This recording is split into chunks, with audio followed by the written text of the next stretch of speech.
Le lion. À Gaston Prudhomme de la Pérelle. La nuit dans le désert vient à Palan s'asseoir, avec sa robe d'ombre et son bandeau d'étoiles. Il rafraîchit l'air en balançant ses voiles. L'herbe fume et l'asier comme un encensoir. C'est l'heure du lion. Sur les brûlantes pierres, et sous un jour pesant aux rayons irrités, il a dormi. C'est l'heure. Il ouvre les paupières, se dresse en soupirant, les ongles écartés. Et va, ses grands yeux clairs dans les ténèbres plongent, puis il gronde en dedans et rugit tout à coup. Ses flancs pleins de tonnerre en frémissant s'allongent, sa crinière terrible est droite sur son cou. Le palais est chauffé d'une soif importune, il va voir si la source a de l'eau dans son lit, et s'arrête parfois, le croissant de la lune. L'étonne, la splendeur des astres le remplit. Son allure est d'un sage, il marche avec mystère, comme un prêtre des nuits. Chacun de ses pas, son pied en se posant semble arrêter la terre. Quand il passe, elle tremble et ne résonne pas.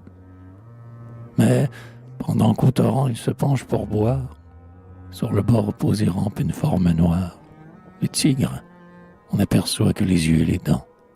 Cette mâchoire blanche et ces deux trous ardents ressemblent à la mort épiante et cruelle. Le lion le regarde à travers ses cils roux, en arrêt, l'onde encore de ses lèvres ruisselle. Enfin, quand le silence a grossi les courroux, tout tremble au roulement des murmures d'orage. Et les bandes d'oiseaux qui, la nuit, dans les airs, émigrent assoupis, rêvent qu'un double orage amoncelle plus bas des bruits et des éclairs. Ô terreur! Ils se sont élancés l'un sur l'autre, en même temps, si prompt que l'œil les a perdus. Comme une grappe énorme, ils semblent suspendus. Puis le couple acharné dans l'eau tombe et se vautre. Sous leur piétinement dur et précipité, l'eau vive, les roseaux, les graviers et les mousses volent, craquent, foulés, chassés de tous côtés. On ne voit qu'une masse onéreuse secousse, dans un tumulte sourd. Les puissants coups de croc ou velours jaune ou noir font de brûlants accrocs. Le plus faible en aura jusqu'à ce qu'il ne bouge et n'est plus dans le corps ni souffle ni chaleur. L'air s'infecte, la source a changé de couleur, et le tigre a roulé dans une bourbe rouge. Le lion s'est dressé sur le vaincu mourant, le flair s'en éloigne, et, maître du torrent, se secoue en silence et recommence à boire. L'onde fraîche a calmé le feu de sa mâchoire, mais le sang qu'il a bu s'allume dans son cœur. Il rôde, il a besoin de sa jalouse amante. La féroce au col nu, la fauve sans vainqueur l'appelle, il la pressent, sa force le tourmente, et bientôt rugiront ses amours forcenés, où les mâles affreux sont les plus sûrs de plaire, où la loi d'un baiser pareil à la colère les tient avec fureur et plaisir enchaîné. La lionne, plaignant son ardeur inutile, traîne son cri lascif, et, voyant qu'il la suit, de ses flancs caressant aux grâces de reptile, l'enveloppe et s'échappe, et l'attire et le fuit. Mais quand viendra l'instant où le levant se dort, et sent avec lenteur le soleil approcher, le lion montera sur le front d'un rocher pour saluer d'en haut la rayonnante aurore.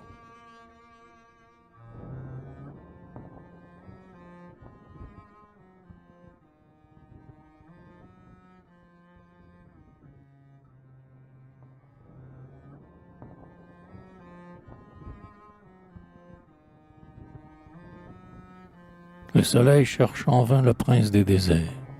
Où donc est-il? Hélas, il a passé les mers. Nul combat aujourd'hui, nul amour ne l'enflamme. Et voici le chagrin qui dévore son âme. Au lieu de sable rose, il trouve des carreaux. Au lieu d'air sans limite, une barrière étroite. Et, mendiant l'espace, il va de gauche à droite et revient, le front bas, en frôlant des barreaux.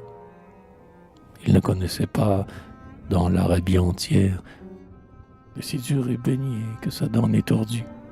Ces barreaux merveilleux sont faits d'une matière où la mâchoire crie avant d'avoir mordu. Les astres, dans leur cours, visitaient sa caverne. Ici fume une lampe. Il est mort à demi. Joie épouvantée d'un fantasque ennemi, dont l'œil, présent ou non, l'environne et le cerne. Car il n'est jamais seul. Cet œil est là. Son cerveau de lion ne comprend pas cela. Quand ce tyran divin le regarde, il lui semble qu'il est traîné par terre ou cloué. Puis il tremble, comme sous un ciel bas prêt à crouler sur lui. Le lion vous imite, ô faible hirondelle, qui tournoyez dans l'air, ne vous sentant plus d'elle, quand le serpent se dresse et que son charme à lui. Il s'est maintes fois dit, si je pouvais lui plaire, ne faire qu'en ami toutes ses volontés, et lui léchant le corps, obtenir pour salaire un pas de plus à joindre au pas qu'il m'a compté. Mais, quand il promenait le long de la poitrine, sa langue chaude et rude en ouvrant la narine, de cette proie offerte, il détournait les yeux. Cette colonne auguste est de la chair vivante, dans ses veines d'azur, quel sang délicieux. Et soudain, le tenté fuyait, pris d'épouvante. Dans la cage voisine, un autre roi vaincu songe, c'est son rival, le tigre a survécu. Comme son cœur est dur, il ne perd pas courage. Il tourne en se dressant tous les coins du mur. Une issue est cachée à l'angle, il en est sûr, il la cherche. Bientôt son enquête l'enrage. Bondissant de la grille, il ébranle le fer. Il fait craquer ses dents et saigner ses gencives. Le fer sonne en brisant ses fureurs convulsives. Sa gorge est un volcan, sa prunelle un enfer. Il craint l'homme, non pas comme un génie occulte, mais comme un fouet vivant qui lui cingle le dos. Il ne le lèche pas, la haine est tout son culte. Malheur, quand il saura qu'il est de chair et d'os, car il est révolté, lui, fou des grandes chasses, d'attendre qu'un valet serve de temps en temps à sa superbe faim d'odieuse carcasse, au lieu des festins chauds, jeunes et palpitants. Leurs présents, cependant, au cirque sont roulés, affront barbares, abjects, qu'ils souffrent tous les soirs. Où sont-ils? Tous les yeux de ces têtes foulées étincellent sur eux comme des brillants noirs. Le peuple impatient les acclame en tumulte. Fils de la solitude, il bâille ébloui et se couche. Alors, le rire humain l'insulte. Sa dompteur, tes lions se sont évanouis. Mais lentement s'élève une rumeur profonde. On se tait. Les railleurs ont senti cette voix, car il n'est pas de bruit plus solennel au monde après les grands soupirs de la mer et des bois.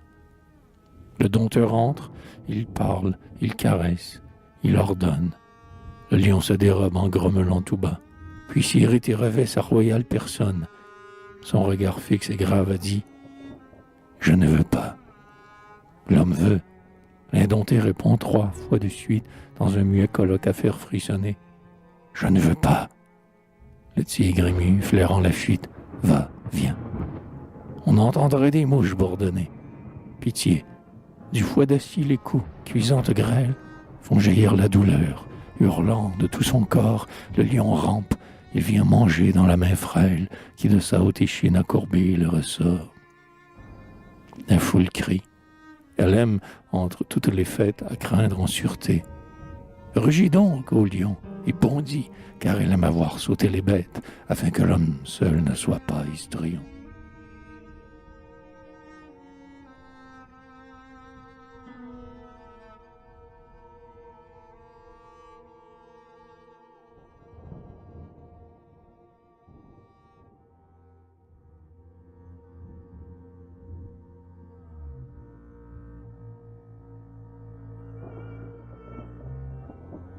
Ô terre, il faut que l'homme usurpe ton écorce, mais tu pleures tes fils plus robustes, plus francs.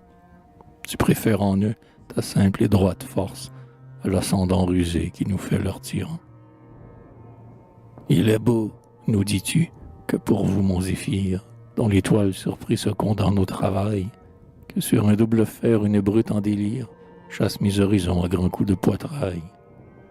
Il est beau d'affronter des vagues inconnues, de dépêcher au loin votre âme sur un fil, d'obliger le poids même à remonter les nues et de mêler les 2 mers à la face du Nil. Allez, prenez tout. Mes entrailles ouvertes vous livrent l'aliment et le secret du feu. Prenez mes bœufs, mes blés, je répare mes pertes, mais ne torturez pas, la douleur est à Dieu. Le plaisir est borné, la douleur infinie, et Dieu seul la dispense à de justes degrés. Ils ne sont pas sans droit, les êtres sans génie. Vous ne les valez plus quand vous les torturez. Leur cruauté s'éteint dès que leurs besoins cessent. Mais la cruauté même est pour vous un besoin. Ils savent se haïr sans feinte et sans bassesse. Et peut-être, la nuit, quand tout ce peuple est loin, ces deux monstres, lassés de vos petits vacarmes, indignés et surpris du nombre des bourreaux, se pardonnant leur guerre et leurs yeux pleins de larmes, se parlent de justice à travers les barreaux.